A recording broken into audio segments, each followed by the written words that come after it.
Hello বন্ধুরা। তো একটা নতুন গান বেরিয়েছে শাহিদ কাপুরের নতুন সিনেমা দেবার।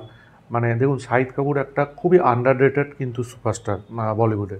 তাকে বা জন আব্রাহাম এরকম টাইপের যারা সেলিব্রিটি আছে তাদের কিন্তু খুব একটা বলিউড সুযোগ দেয়নি, কিন্তু তারা সুযোগ দিলে যে কীরকম লেভেলের কাজ করতে পারে সেটা কিন্তু আমরা প্রমাণ পেয়েছি। যেমন কবির সিং, ঠিক আছে, এবং আরও অনেক সিনেমা, যেমন সে কিন্তু খুব ভালো একজন ডান্সার এবং অ্যাক্টার। আমরা যদি তার শুরুর দিকে সিনেমাগুলো দেখি, সে কিন্তু খুবই ভালো কাজ করেছে। আমার তার খুব পছন্দের সিনেমার মধ্যে একটা হচ্ছে জাবুই মেট। জাবুই মেটে তার যে অভিনয় এবং স্টোরিটা যেরকমভাবে বিল্ড আপ করেছিল, খুব দারুণ, সবারই খুব ভালো লেগেছিল। ওম শান্তি ওমের সময় রিলিজ করেছিল, নাহলে অত চলেনি, কারণ ওম শান্তি ওমের তখন বিশাল প্রেস ছিল শাহরুখের। সিডিতে রিলিজ করার পরে সিনেমাটা কিন্তু ভালো ওয়ার্ক করেছিল। তো আমি এবার এই ভাষার মাচা গানটাকে নিয়ে কথা বলি। দেবার নতুন গান, ফার্স্ট গান, গানটার মধ্যে যেরকম এনার্জি, ঠিক আছে, বিশাল মিশ্রর ক্রিয়েশন এবং হচ্ছে বিশাল মিশ্র পারফর্মও করেছে, সাথে মিকা সিং ও জ্যোতিকা বলে একজন সিঙ্গার।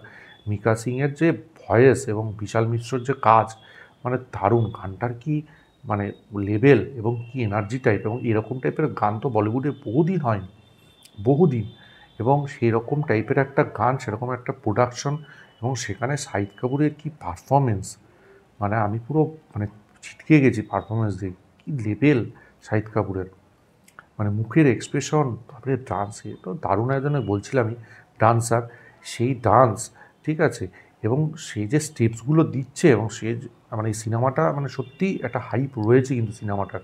এবং এই সিনেমাটার থেকে আমার এক্সপেকটেশন ভালো আছে যে সিনেমাটা কিছু একটা হবে। টিজারটা তো ব্যাপক হয়েছে, মানে আমার হেভি লেগেছে। তো এবার সিনেমাটা নিয়েও এক্সপেকটেশন রয়েছে। গানটাও ব্যাপক হয়েছে, প্রথম গানটা। পূজা হেগড়েও এখানে খুব মিষ্টি লাগছে। হ্যাঁ, তিনি তো সাউথের এত কাজ করেছেন, তেনার এখন কাজের একটা অন্য লেভেল আছে।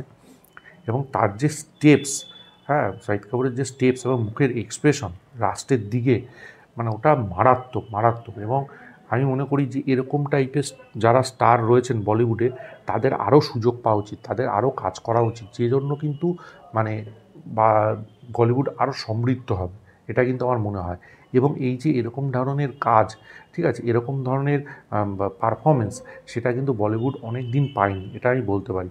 এবং কবির সিংয়ে তার যা কাজ হয়েছে, সেখান থেকে কিন্তু তিনি বিশাল পপুলারিটি পেয়েছেন।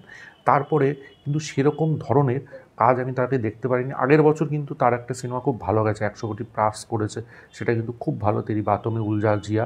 এই সিনেমাটা কিন্তু ভালো পারফর্ম করেছে, ভালোই পারফর্ম করেছে। খুব কম সিনেমায় কিন্তু আগের বছর 100 কোটি প্লাস করেছে বলিউডে। সেই জায়গায় দাঁড়িয়ে এই সিনেমাটা কিন্তু ভালো চলেছিল। এই জায়গায় দাঁড়িয়ে এই গানটাও কিন্তু বেশ ভালো। এবং এখানে কিন্তু সত্যিই বলতে হয় যে দেবা সিনেমাটা কিন্তু কিছু কাজ করবে বলে আমার মনে হচ্ছে দর্শকদের কাছে। এবং গানটাও ভীষণ এনার্জেটিক, আর শাহিদ কাপুরকে ব্যাপক লাগছে, ব্যাপক, আর ব্যাপকভাবে তৈরিও করেছে গানটা। তো আমার তো হেভি লেগেছে গানটা। আপনাদের কেমন লেগেছে অবশ্যই কমেন্ট বক্সে জানাবে। ভিডিওটা ভালো লাগলে লাইক করুন, শেয়ার করুন, চ্যানেলটা অবশ্যই সাবস্ক্রাইব করে দেবেন। পাশে থাকা বেল আইকনটা ক্লিক করতে ভুলবেন না পরবর্তী নতুন কোনো আপডেটসের জন্য। ততক্ষণের জন্য গুড বাই বন্ধু।